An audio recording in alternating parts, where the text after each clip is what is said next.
Bonjour à tous. L'armée américaine chercherait-elle un moyen de contrôler le climat? C'est la question qu'on se pose aujourd'hui dans e-reportage. Contrôler le climat en déclenchant par exemple des cyclones ou en provoquant des sécheresses. L'idée paraît farfelue et pourtant, en plein Alaska, l'armée américaine développe depuis plusieurs années un programme de recherche scientifique et militaire sur l'ionosphère.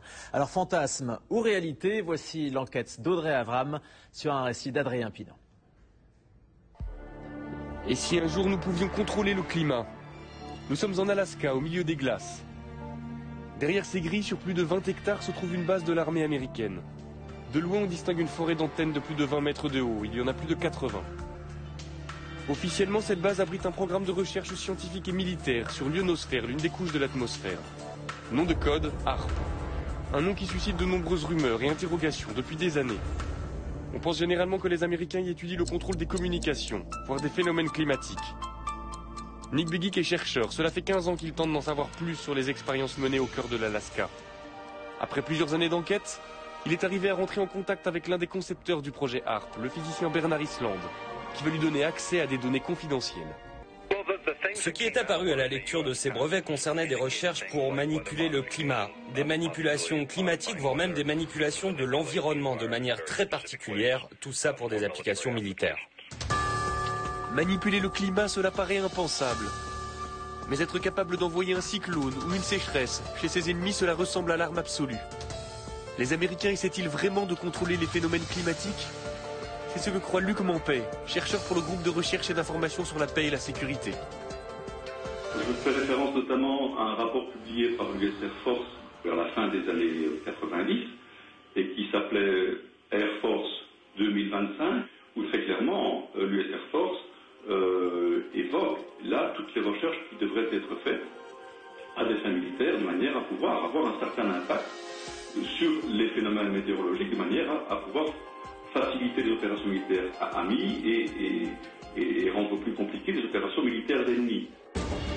Les Américains travailleraient sur la maîtrise du climat depuis les années 60. Il y a des premiers essais qui ont été faits au moment de la guerre du Vietnam, où là, effectivement, on a, par des procédés physico-chimiques, essayé de provoquer des intempéries, des averses extrêmement fortes. En 1967, en pleine guerre du Vietnam, les Américains se livrent à une expérience étonnante. Ils déversent une substance chimique au-dessus des nuages. Le but, faire en sorte que les pluies torrentielles de la mousson se propagent au Nord-Vietnam jusqu'aux bases de leurs adversaires. Le plus étonnant, c'est que cela a marché. Alors HAARP pourrait-il être la suite de ces premiers essais?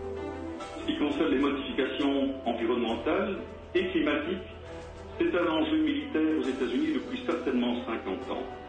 Et cela implique des technologies, des procédés, des techniques très proches de ce qui est mis aujourd'hui en œuvre dans le cadre du programme HAARP.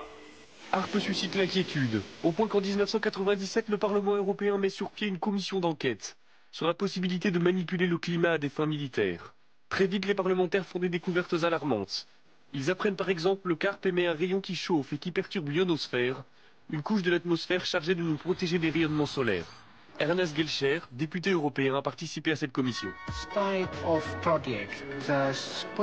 Ce genre de projet, de planter des antennes et d'envoyer un signal dans l'ionosphère, tout d'abord, c'est fait par les militaires.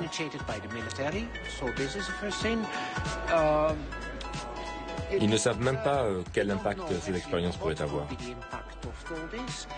Je pense que derrière tout ça, il y a des objectifs militaires qui pourraient être un peu plus ambitieux, un peu plus vastes que ceux qu'ils veulent bien admettre en public. Très vite, les travaux de la commission se heurtent au refus américain de s'exprimer sur HAARP. À l'époque, le président de la commission est un parlementaire britannique, il s'appelle Tom Spencer.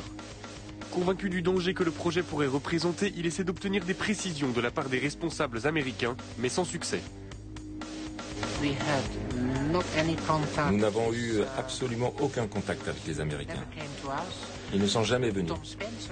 Pendant les auditions, Tom Spencer lui-même leur a dit qu'ils seraient les bienvenus au Parlement européen. Pour rencontrer les députés européens, ils n'ont jamais répondu. Je crois qu'ils ont délibérément décidé de faire la sourde oreille, d'ignorer le sujet et de ne pas en parler. Un incident va vite calmer les ardeurs de Tom Spencer. En 1999, le président de la commission fait la une des journaux à scandale. Il a été interpellé par la douane à l'aéroport de Londres. En fouillant sa valise, les douaniers ont découvert une vidéo pornographique gay et quelques grammes de cannabis. La carrière politique du député est brisée, la commission déstabilisée. Nick Begich a gardé le contact avec l'ancien député.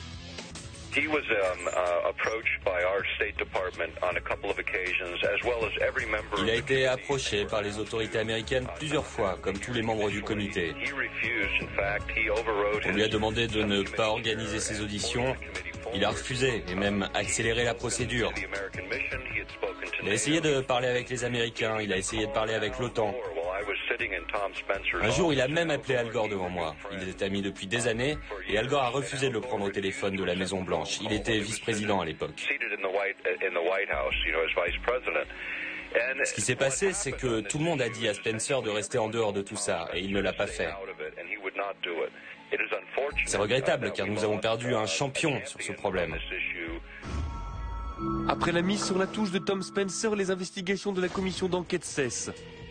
Cela n'empêche pas de nombreux chercheurs de continuer à se poser des questions sur les expériences menées par l'armée américaine en Alaska.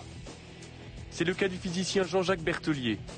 Son laboratoire est en contact direct avec Demeter, un satellite doté de nombreux instruments de mesure qui passe régulièrement au-dessus de la base américaine. Lorsqu'on passe au-dessus de Harp, on voit quelque chose qui n'a pas l'air, pour un profane, n'est pas très étonnant, mais on voit ici un signal à 1 méga, à peu près un petit peu plus de 1 méga, qui est une émission dont on sait que c'est émis par Harp. Donc vous voyez bien que dans le milieu naturel, il n'y a pas ce genre d'émission. Et ce qu'on voit surtout qui est intriguant, c'est le fait qu'on a une baisse d'un facteur 2 ou 3 de la densité et une augmentation assez sensible de la température. Ce qui montre que Harp arrive à modifier quand même assez profondément l'ionosphère. Ainsi, le projet HARP fonctionne et son rayon peut modifier l'ionosphère. Mais il n'y a pas de preuve formelle que l'objectif est de pouvoir manipuler le climat à des fins militaires. Pourtant, le docteur Begich est persuadé que l'armée américaine possède une arme d'une puissance sans précédent. On va continuer à parler de ce projet pour sensibiliser le public et pour convaincre les politiques de prendre les choses en main. Pour nos libertés, pour nos vies privées, personne ne peut l'ignorer. HARP, c'est l'une des pièces d'un puzzle très complexe. Le silence de l'armée américaine alimente les peurs et les fantasmes. Personne ne sait si les militaires essaient effectivement de contrôler les phénomènes météorologiques. Mais il est certain que les expériences qui sont menées dans les neiges de l'Alaska perturbent le ciel au-dessus de nos têtes. Des expériences dont nous ne connaîtrons les conséquences que dans quelques années. Voilà donc pour cet étrange programme de l'armée américaine qui peut